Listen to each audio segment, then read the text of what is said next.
Welcome to the Boomer Briefing Podcast, where we help you solve a critical business issue in 20 minutes or less. I'm your host, Arianna Campbell, shareholder and consultant at BoomerConsulting, and with me today is Lisa Reed. Hi, Lisa. Thank you so much for being on this episode of the podcast. Hi, and thank you. I'm glad to be here. So Lisa is the National Resource Manager at CBiz, and today we're going to be talking about the importance of people-inspired resource management.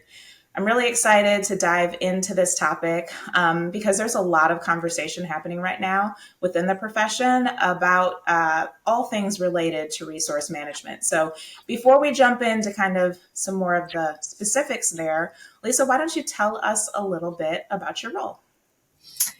So as you stated, I'm the National Resource Manager for CBiz. I've been with them for quite some time. We won't go into the years, but I've been here quite some time. And I really just oversee the overall process and development of the practice as it relates to resource management. We actually are in a little bit of a transformation ourselves. So I'm excited to talk about this journey because we will be actually moving along this journey here shortly. So again, just very brief, I really just oversee the resource management and kind of resource allocation processes. I'm more process-based for, again, CBiz and the practice. Okay, so tell us a little bit more about resource management. What exactly does that mean, and how does that relate to scheduling from your perspective, and what are the differences or similarities? So that is a very hot topic and a hot button here at CBiz as well, is really trying to make that shift from what we've always termed it as scheduling to resource management. Scheduling has always been the historical reference, and it was really always the plug and play of people. And that really is scheduling. It's really just the output or the input and the output of plugging somebody in. But when you transform it to resource management, you're really looking at the practice of effectively and efficiently allocating and utilizing the resources within your organization. And the output of that is really to project or achieve a desired objective and business results. Because at the end of the day, we really do want effective utilization, and resource management plays a really key responsibility in that. Yeah, absolutely. And that's when you talk about it being a hot button topic and figuring out what that means for your organization, and then being able to communicate it across the organization so that you can start to see and create actionable change. I'm guessing that's a huge undertaking. So why don't you tell us kind of about the transformation that you're going through, your approach to resource management? I'd love to hear all about that. Sure. So we at CBiz are actually going back into a regional structure. And so the current kind of hot button for us is really trying to how to align our resource management structure to align with the regional alignment. Because at the end of the day, we really want the right people in the right place in the right roles. And so we have to go through a fairly significant process to identify the resources. We have to go through the resource planning, and then we look at that resource allocation. So assigning those resources, and then we have to find ways to track them and ways to optimize. And then, of course, at the end of the day, we still need that scheduling. We need to allocate them to specific projects.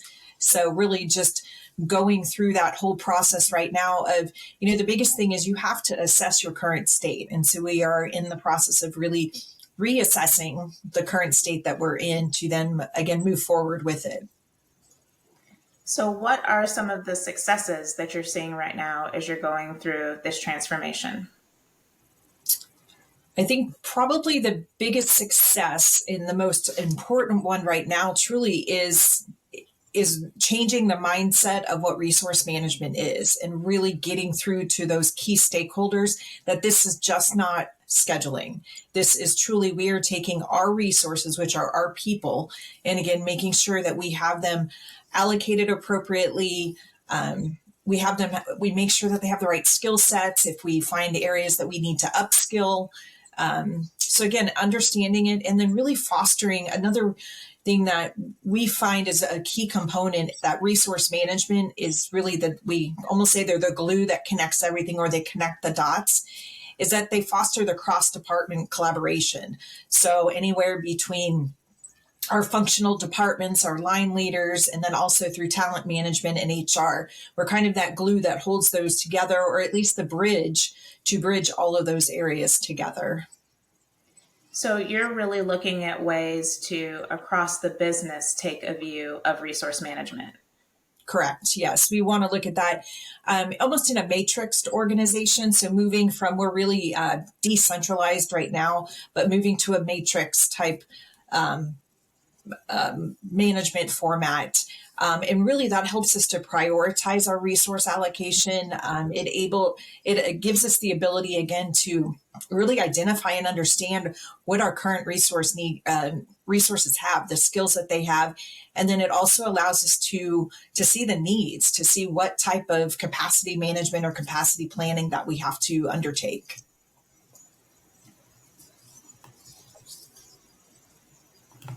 Helps you to reevaluate the resources that the areas currently have, and then tell me a little bit more about your thought there. Well, I think really for us, it's really allocating them efficiently and effectively on different projects. And now that we're looking at this regional approach, we can look at kind of really identifying who our true experts are, if you wish, in certain areas. And instead of them being bound by some type of geographical limitations, we now can look across those boundaries and they can work on different projects, and it doesn't have to be just based on their location. So now we're looking at really honing down those industry experts that we have, and then looking at their, obviously their availability and their project priorities, so that we can reprioritize based on what the need is at that point. Those are really good insights. And so we will actually pause and have editing to update it, but you froze just one time, just so that you know. But they come in and they'll edit it out. So that's why I had you repeat the other part. Okay. So transitioning back in, it's really interesting that you're sharing that perspective on resource management and kind of your perspective. One of the things that our listeners may be thinking about is that, is resource management dependent on firm size? Is it because, you're a large size firm that you're thinking about resource management?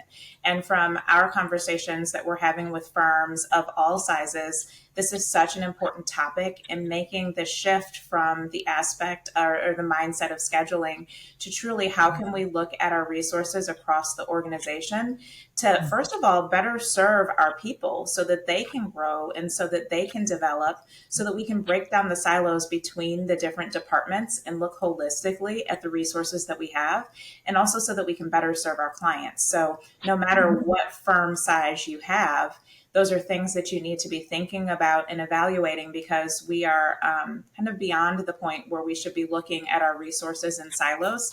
But sometimes it can be challenging to figure out where to start and how to make that happen. So when you think about challenges or kind of, some of the top things that you're trying to tackle and able to move this forward, what comes to mind for you?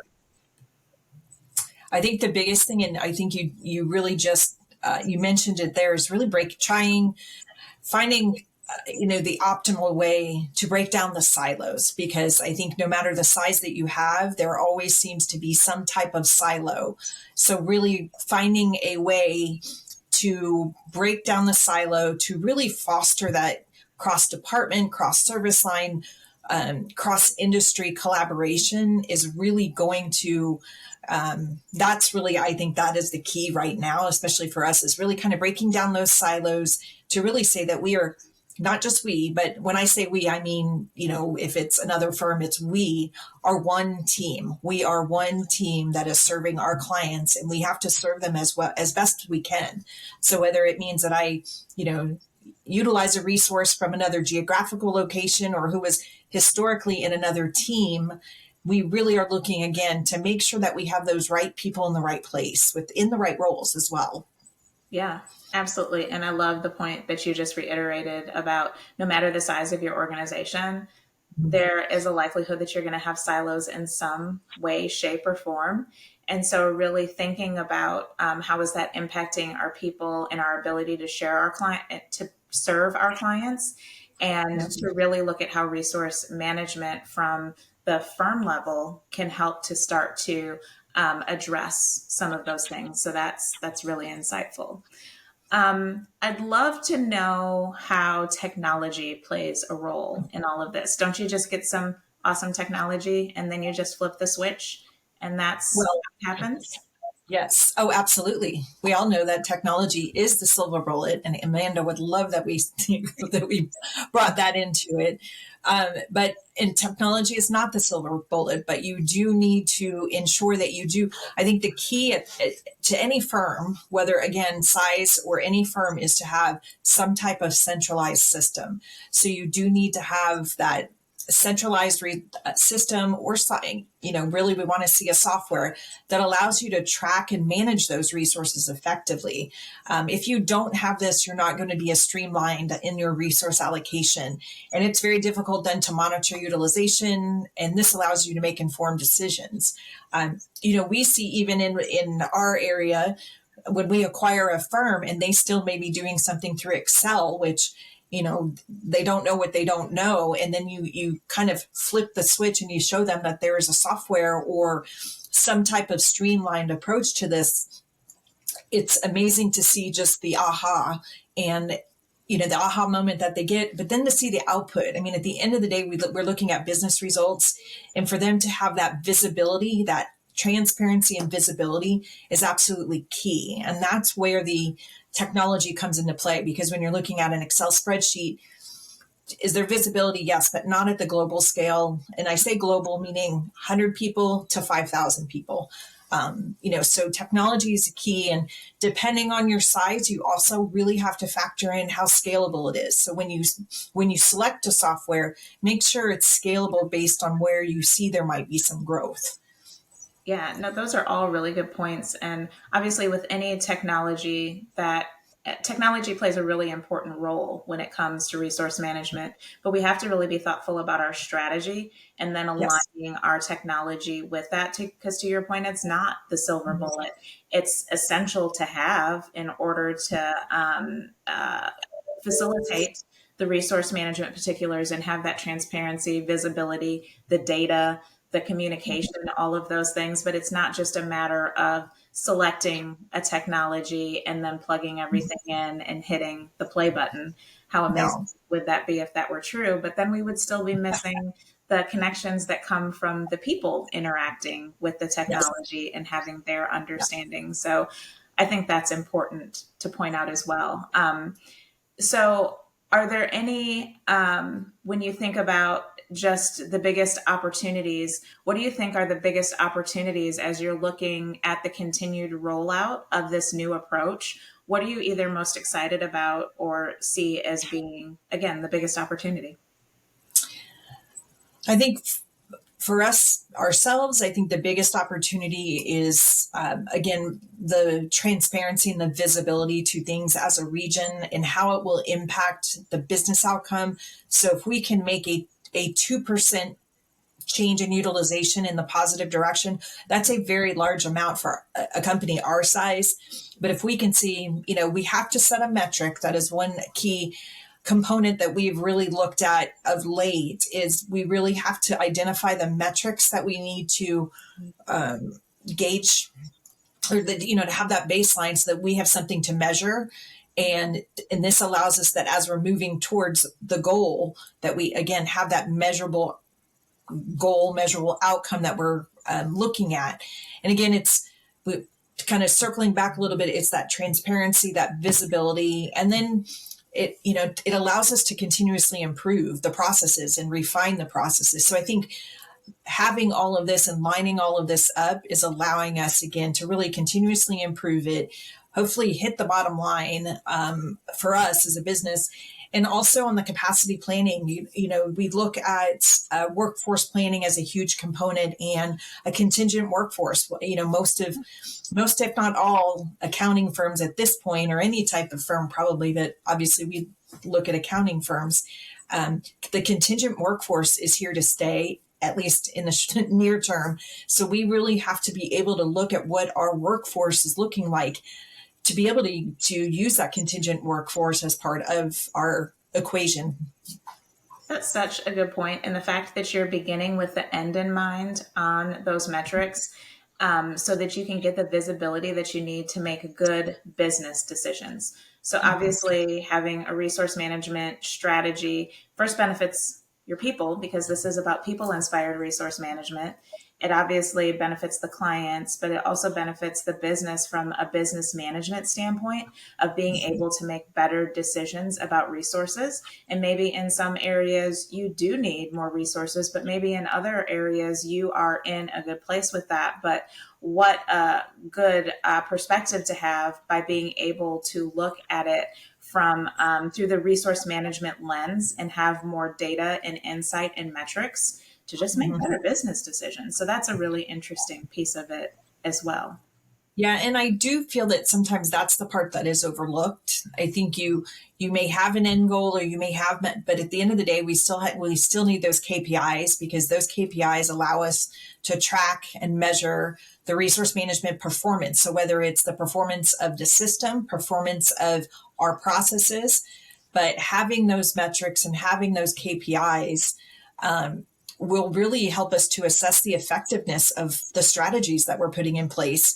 And it also allows us the visibility and the transparency to drive continuous improvement. Because at the end of the day, we want to put something in place, but we also want to drive continuous improvement with what we're doing. Yes. And I'm a huge fan of continuous improvement because what you're looking to put together isn't something that's perfect. It's going to take many iterations in order to, and in fact, you never arrive, right? You are going to need to always be thinking about the talent piece, the process piece, the technology piece, and how those all work together to support the business and to support your clients. So I love the fact that you've reiterated the fact that it's not perfect, but we are always looking at how we can make it better in the different ways that you're doing that. That's fantastic. Yeah, So, we always want to stay agile and adaptable because it is a dynamic process.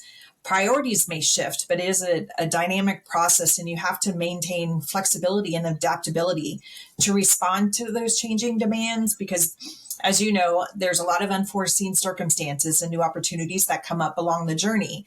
So that's why, again, we want to put some of these measurable KPIs in there so that we can regularly assess and reallocate, especially on the resource side too.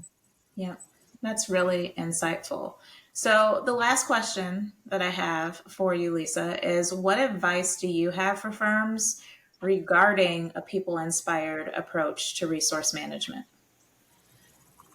I think the one, if there's a few things, but one is, again, understand your needs, understand what the end goal is. You really want to gain a deep understanding of what your current organization's resource requirements are. And so assess your current state, and then kind of almost assess what you'd like to see the future state. Implement a centralized system. Continue with that, foster your cross-department collaboration because you want to make sure that those silos continue the breakdown in the silos continue to evolve.